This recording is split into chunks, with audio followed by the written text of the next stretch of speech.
Kembali lagi dengan saya Justin.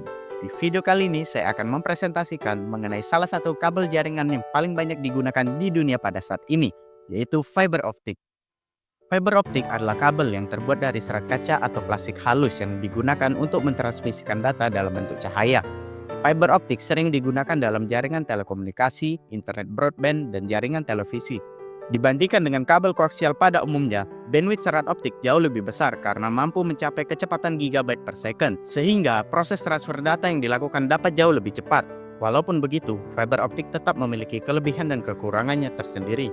Beberapa contoh dari kelebihannya yaitu memiliki jarak transmisi data yang jauh, memiliki kecepatan internet yang jauh lebih unggul, tidak terpengaruh gangguan elektromagnetik, serta memiliki tingkat keamanan yang tinggi.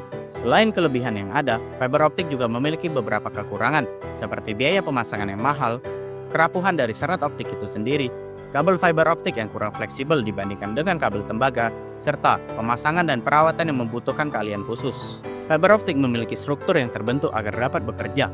Pertama-tama, fiber optik memiliki inti atau core, yaitu sebuah serat kaca yang terbentuk dengan diameter 2 hingga 50 mikrometer. Core dari serat optik berfungsi sebagai media mentransmisikan data dalam bentuk cahaya. Kedua, terdapat yang namanya cladding, yaitu lapisan yang menyelubungi inti dari serat optik. Cladding terbuat dari bahan silikon dengan indeks bias yang berbeda agar cahaya dapat dipantulkan kembali, sehingga cahaya yang ditransmisikan tetap berada dalam serat optik. Lapisan setelah cladding ada yang namanya coating yang terbuat dari bahan plastik berguna untuk melindungi serat optik dari gangguan fisik. Misal gangguan yang terjadi adanya lekukan pada kabel serta ketidakseimbangan kelembapan udara. Dengan adanya coating, hal itu akan terhindar dan tidak akan mudah terjadi. Dan bagian terakhir terdapat strand member dan outer jacket yang berfungsi melindungi fiber optik dari gangguan fisik baik secara langsung maupun dalam bentuk lainnya, seperti retakan yang terjadi akibat penanganan yang kasar maupun kerusakan akibat dari paparan air. Fiber optik memiliki dua jenis yang dapat digunakan sesuai kebutuhan industri atau perusahaan yang membutuhkan fiber optik. Yang pertama terdapat fiber optik single mode.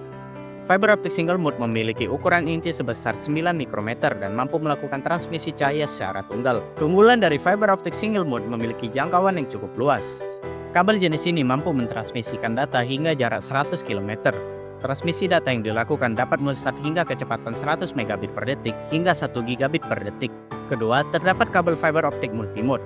Kabel fiber optik multimode memiliki ukuran inti sebesar 50 hingga 62,5 mikrometer. Kabel ini mampu membawa beberapa cahaya secara bersamaan pada panjang gelombang sebesar 850 nanometer. Kecepatan yang dihasilkan kabel fiber optik multimode tergolong lebih besar karena ukuran dari inti fiber optik multimode yang jauh lebih besar. Namun, karena jangkauan yang terbatas, kabel fiber optik multimode lebih cocok digunakan untuk kebutuhan jarak dekat. Setelah mengetahui definisi dan jenis-jenis dari fiber optik, berikutnya saya akan menjelaskan mengenai redaman atau atenuasi yang terjadi pada fiber optik. Redaman fiber optik adalah salah satu karakteristik dari serat optik. Redaman ini mengakibatkan penurunan daya cahaya, penurunan bandwidth dari sistem transmisi informasi yang di bawah efisiensi, serta kapasitas secara keseluruhan.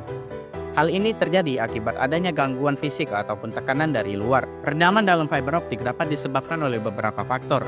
Yang pertama, penyerapan material. Bahan yang digunakan dalam fiber optik dapat menyerap cahaya sehingga mengurangi kekuatan sinyal. Yang kedua, hamburan railing, yaitu hamburan yang terjadi akibat ketidaksempurnaan struktur dari serat kaca.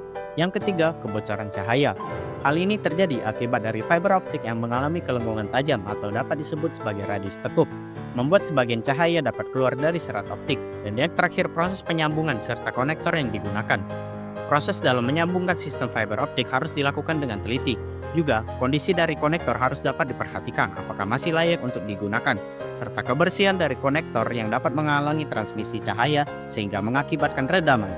Beberapa contoh perusahaan dengan sistem fiber optik di Indonesia antara lain perusahaan Telkom, Bisnet, MyRepublic, dan Oxygen ID yang berfokus pada layanan internet dan telekomunikasi berbasis fiber optik. Sekian dari presentasi yang disampaikan. Mohon maaf bila ada salah kata atau informasi yang disampaikan. Terima kasih telah meluangkan waktu menonton video ini dan sampai jumpa lagi.